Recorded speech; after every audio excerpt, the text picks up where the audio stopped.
This was verified by Bilvamangala Thakur when in Krishna Karanamrita he addressed Krishna thus: "My dear Lord, what can I say about the opulence of your Vrindavan? Simply by the ornaments on the legs of the damsels of Vrindavan are more than Chintamani, and their dresses are as good as the heavenly Parijata flowers. And the cows exactly resemble Sarabi cows in the transcendental abode. Therefore, your opulence is like an ocean that no one can measure." 49. All honorable. A person who is chief among all important persons is called all honorable. When Krishna was living at Dwarka, demigods like Lord Shiva, Lord Brahma, Indra, the king of heaven, and many others used to come to visit him. The doorkeeper, who had to manage the entrance of all these demigods, one very busy day said, "My dear Lord Brahma and Lord Shiva, please sit down on this bench and wait. My dear Indra, please desist from reading your prayers. This is creating a disturbance. Please wait silently. My dear Varuna, please go away. And my dear demigods, do not waste your time uselessly. Krishna is very busy. He cannot see you." 50. Supreme Controller. There are two kinds of controllers or lords. One who is independent is called controller, and one whose orders cannot be neglected by anyone is called controller.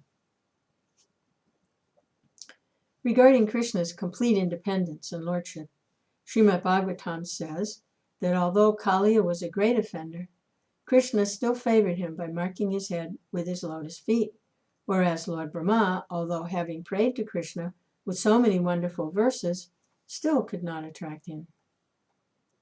This contradictory treatment by Krishna is just befitting his position, because in all the Vedic literature, he is described as the complete independent. In the beginning of the Srimad Bhagavatam, the Lord is described as Swarat, which means completely independent. That's the position of the Supreme Absolute Truth. The Absolute Truth is not only sentient, but he's also completely independent. As for Krishna's orders not being neglected by anyone, in the Srimad Bhagavatam, 3rd canto, Uddhava tells Vidura, "Lord Krishna is the master of all the three modes of material nature.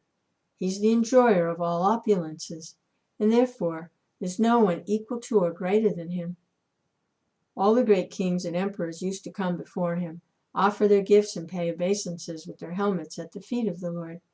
One devotee said, 'My dear Krishna, when you ordered Brahma, now you may create the universe, and when you ordered Lord Shiva, now you dissolve this material manifestation, you are in this way creating and dissolving the material creation yourself, simply by your orders and by your partial representation as Vishnu.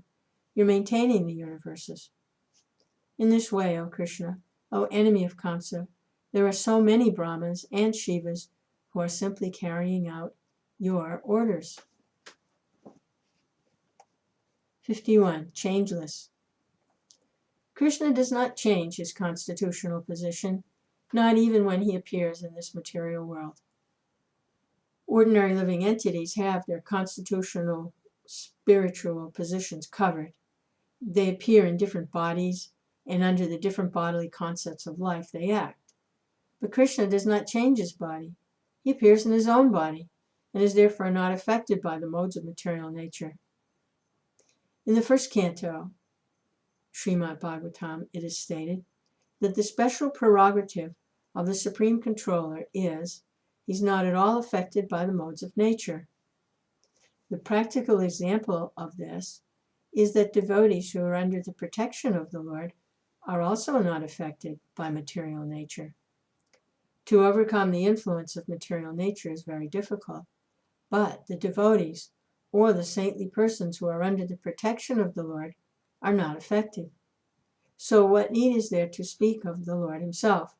To be more clear, although the Lord sometimes appears in this material world, he has nothing to do with the modes of material nature, and he acts with full independence in his transcendental position. This is the special quality of the Lord. 52. All cognizant. Any person who can understand the feelings of all persons and incidents in all places at all times is called all cognizant. A nice example of the all cognizant quality of the Lord is described in Srimad Bhagavatam, first canto, in connection with Durvasa Muni's visit to the house of the Pandavas in the forest. Following a calculated plan, Duryodhana sent Durvasa Muni and his 10,000 disciples to be guests of the Pandavas in the forest. Duryodhana arranged for Durvasa and his men to reach the place of the Pandavas just when the Pandavas' lunchtime was ended, so that the Pandavas would be caught without sufficient means to feed such a large number of guests. Knowing Duryodhana's plan, Krsna came to the Pandavas and asked their wife Draupadi if there were any remnants of food which she could offer to him. Draupadi offered him a container in which there was only a little fragment of some vegetable preparation. Krsna at once ate it. At that moment, all of the sages accompanying Durvasa were taking bath in the river, and when Krsna felt satisfaction from eating Draupadi's offering, they also felt satisfaction. Their hunger was gone. Because Durvasa and his men were unable to eat anything more, they went away without coming into the house of the Pandavas. In this way, the Pandavas were saved from the wrath of Durvasa. Duryodhana had sent them because he knew the Pandavas were not able to receive such a large number, and thus Durvasa would become angry, and the Pandavas would be cursed. But Krsna saved them from this calamity by his trick and by his all-cognizant quality. 53. Ever fresh. Krsna is always remembered. His name is always chanted by millions of devotees, but the devotees never become saturated. Instead of becoming disinterested in thinking of Krsna and in chanting his holy name, the devotees get newer and newer impetus to continue the process. Therefore, Krsna is ever fresh. Not only Krsna himself, but also Krishna's knowledge is ever fresh. The Bhagavad Gita, which was imparted 5,000 years ago, is still being read repeatedly by many, many men, and still new light is always being found in it. Therefore, Krsna and his name, fame, qualities, and everything in relationship with him is ever fresh. All the queens at Dwarka were goddesses of fortune. It is said in Srimad Bhagavatam, first canto, that the goddesses of fortune are very fickle and restless, so no one can consistently captivate them. Thus, one's luck will always change sometime. Yet the goddesses of fortune could not leave Krsna for even a moment when they were residing with him at Dwarka. This means that Krishna's attraction is ever fresh. Even the goddesses of fortune cannot leave his company. Regarding Krishna's attractive features being ever fresh, there's a statement by Radharani in the Lalita Madhava in which Krishna is compared with the greatest sculptor because he's expert in chiseling at the chastity of women. In other words, although chaste women may follow rules and regulations of Vedic principles to become ever faithful to their husbands, Krishna is able to break their stone-like chastity with the chisel of his beauty. Most of the girlfriends of Krishna were married, but because Krishna was their friend before their marriages, they could not forget his attractive features, which were always fascinating to them, even after their marriages. 54. Satchit Ananda Vigraha. This means that Krishna's transcendental body is eternal, full of knowledge and bliss. Sat means ever existing for all time and in all places. In other words, all pervading in time and space. Chit means full of knowledge. Krishna has nothing to learn from anyone. He's independently full of all knowledge. Ananda means the reservoir of all pleasure. The impersonalists are seeking to merge into the Brahman effulgence of eternity and knowledge.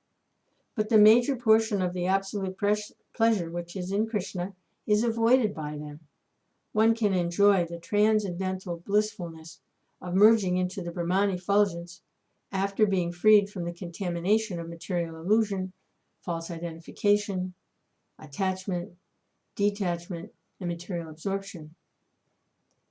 These are the preliminary qualifications of a person who can realize Brahman. It is stated in Bhagavad Gita that one has to become full of joyfulness. So this is not exactly joyfulness, but a sense of freedom from all anxieties. Freedom from all anxieties may be the first principle of joyfulness, but it is not actual joyfulness. Those who realize the self or become Brahma Bhuta are only preparing themselves for the platform of joyfulness.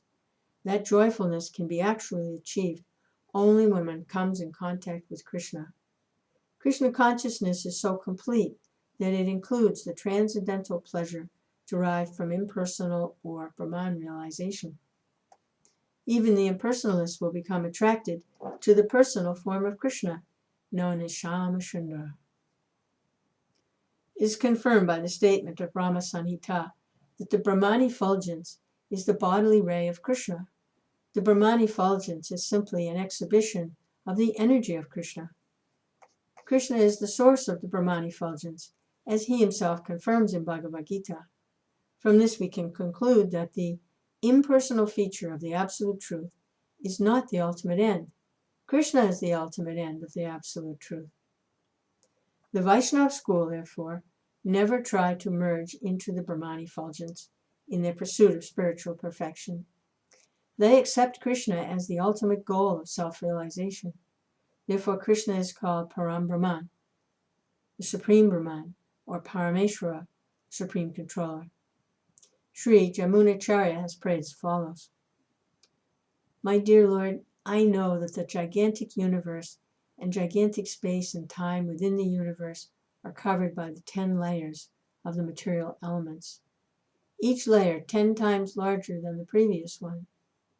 The 3 material modes of nature, the Garbhodakshay Vishnu, Kshirodakshay Vishnu, and Mahavishnu, are beyond them in the spiritual sky and its spiritual planets, known as Vaikunthas, and the Brahman effulgence in that spiritual sky. All of these taken together are nothing but a small exhibition of your potency.